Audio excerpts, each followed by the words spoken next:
On my wrist today, I have a watch from Tandorio. Now, they sent me this watch in to make this review, and I don't have to send the watch back, but outside of that, I'm not receiving any other compensation to make this video.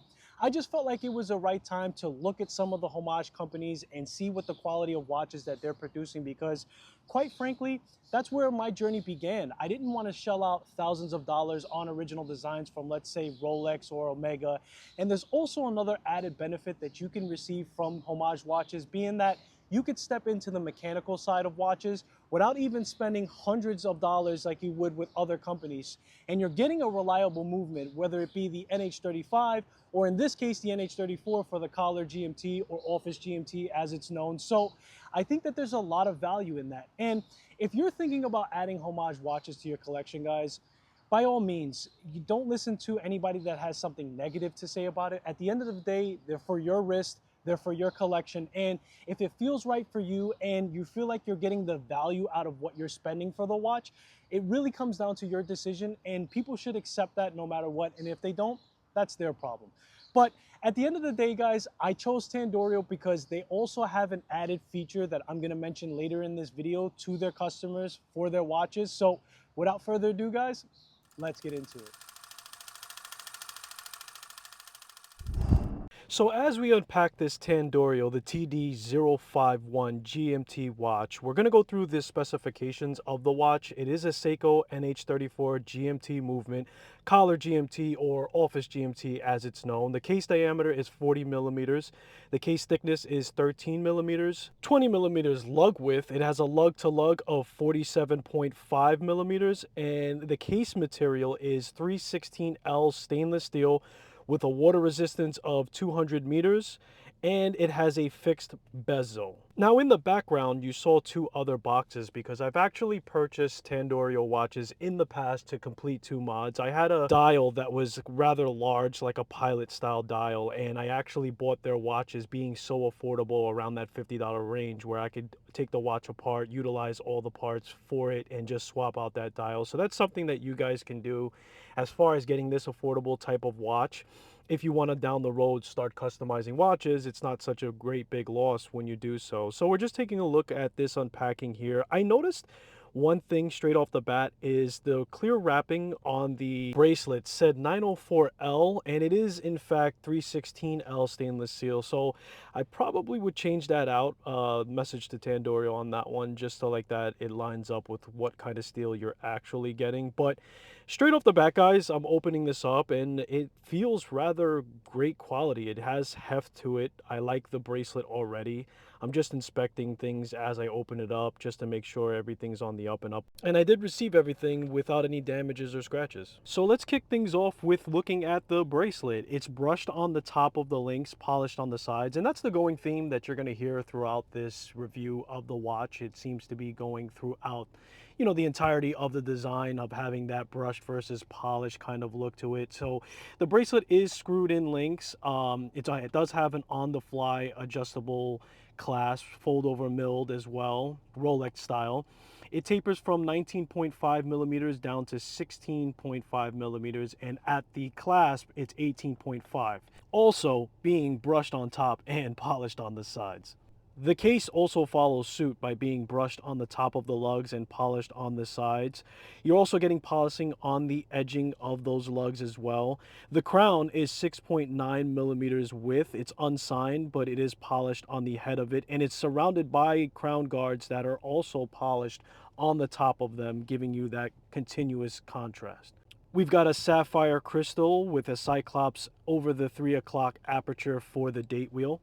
The bezel is in fact fixed. You saw when I was unboxing it, I tried to turn it, but there was no click. It is a fixed bezel. It's brushed at the top and polished at the edges, of course, to continue that theme. And the numbers are engraved in a triangle cutout with the odd numbers representing for the GMT painted in black. The hands for the watch are filled with C3 lume, being a Rolex style Mercedes for the hour hand, and it has an orange pointer for the GMT hand. A chapter ring is nowhere to be found. Instead, we get a brushed metal in place of it. The hour markers are applied and have loomed circles with rectangles shaped at the 6 and 9 o'clock and the triangle at the 12, all of which are outlined in black. In between them, you could find little black marker lines to highlight the minutes of the watch. And at the 12, you can find the Tandorio logo if you choose such, with their printed name just under it.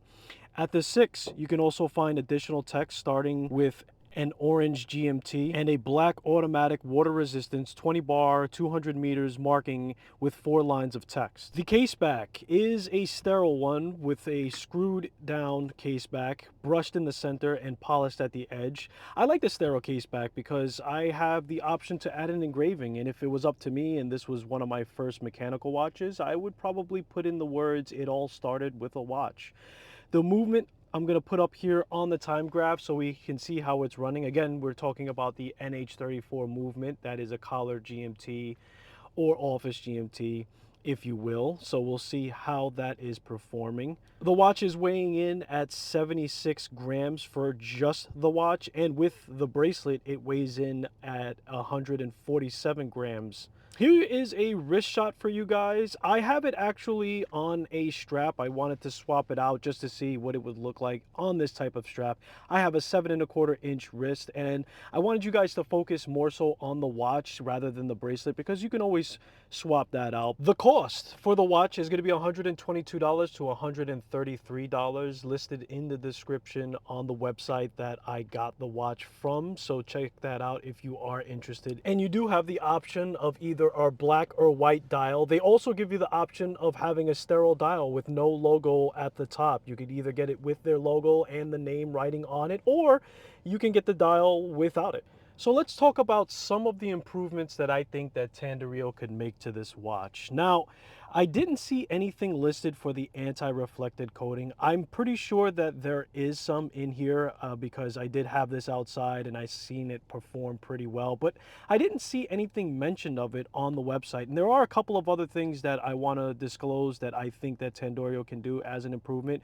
For instance, the rotating bezel, it's listed in the specifications online, and it actually is a fixed bezel that you're getting. So, and it also says that it's 120 rotating bezel. So that's something that I would fix.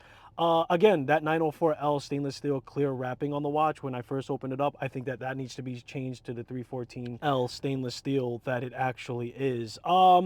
Also the loom, the type of loom, I think that they should list what kind of loom it is. I did mention that it is C3 loom on there, but I didn't see that on the website. And I also didn't see any photos of the loom shot for the watch. I think that's important. I know that there's a lot of people that prefer to see what kind of loom they're getting. For me, I don't really care, and to be honest with you, when I had the watch, it wasn't very active, and I don't think it's going to last through the night. I didn't run extensive tests on it, but I can tell from having other watches that the loom is not going to be too much responsive as is, so that's something I wanted to mention. The clasp, there is a little bit of wonkiness when I'm pressing down on the clasp for it to close.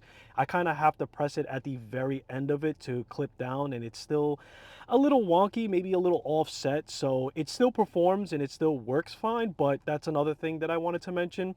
Adding a screwdriver, right? The screwed in links for the bracelet, but we didn't have a screwdriver, and I know a lot of companies will bring that with the watch when you're opening it up, so that's something that I think they can also implement. The rest of the things that I'm going to mention is kind of more of my opinion as far as it goes, but I think that they should do an implied logo at the top of the 12 o'clock instead of just having that print. And I would remove the text of the Tandorio. I would just have the applied logo option with no text underneath it. I would also remove the water resistance text on it. I would leave the 20 bar and 200 meters, that's fine, but just so it's not so crowded at the bottom. It's just my opinion. You know, the watch is fine with or without it at the end of the day. But drilled lugs is something else that I know may effectively increase the cost of the watch, but if it doesn't dramatically, or they could keep the price the same, I would definitely recommend drilled lugs as being the top thing that I would change overall for that. Now let's go over the pros. I mean, number one, off the bat, it's a great beginner watch as far as getting a GMT diver style, keeping the cost low, having great value. You know that NH34 movement is going to be reliable, and it gives you that mechanical step-in option to be able to afford something that is very effective in cost. And I have a lot of value in that, and I'm sure there's a lot of people out there that would agree with me as well. On the fly adjustment on the bracelet works well. It has a nice click down to it without failure of being opened on its own. It works very well. The fact that the bracelet is screwed in links, love that. Absolute plus for that as well. The crown is something I want to mention as well. I mean, it was very smooth to screw it in. It was very smooth in the keyless works to do the functions of it. I think that's worth mentioning as well, because I've done a lot of modifications where when you screw in the crown, it feels like gritty or unfinished, and I didn't get that at all. This crown was actually really smooth, butter smooth, and it had a good response to it. And I mentioned in the beginning of the video that they have a special option to offer their customers, and that being you can customize the watch. If you contact them, there is a slight upcharge fee, but you're able to put whatever logo you want on it. Maybe you want to do your last name like how I like to do, or put a specific logo on there. I think that's of great value, and being able to put your own little touch inside of a homage watch is really nice. And I think that having a 2-year warranty offer is good. I don't think that anyone's going to need that for the movement, but the fact that that's there and they're offering it is also a big plus for me. So there you guys have it. That's my review on the watch. I'll link the description of the product down below, and also the link to the strap that I decided to use on that for the wristwatch shot. It is pretty affordable on AliExpress, so if you want something that's within means of swapping out the strap, you have that option as well. But the bracelet is decent, guys. I was pretty happy with it. No serious qualms, and overall you're getting great value for the watch as is. So with that, I hope you enjoyed the review. We'll close things with the normal mantra of it all started with the watch. No matter where you are in your watch journey, no matter how you decide to collect watches, you guys are all welcome into the watch community on this channel. And I implore you to stay true to what you really value as far as it goes to collecting. So I appreciate you guys checking in. If you have some more time, check out some of my other reviews that I've done. But until next time, guys, I'll see you in the next one. Like Hamilton or company style watches. So it was just the right time for me to make some side of things, and that's two things that homage watches. That's two things that homage watch company. Other special added benefit that this company offers to their customers that I want to mention. On wrist today, I have a watch from Tandorio. Now they sent me watches, so stay tuned for that, guys. Let's get into the review, break this down watch, and I'll see you. A lot of designs that are unfortunately on a table on my wrist today. I have a watch from Tandoori. On my wrist today, they sent me this watch in. I don't have to send it back, but I'm not receiving any other compensation.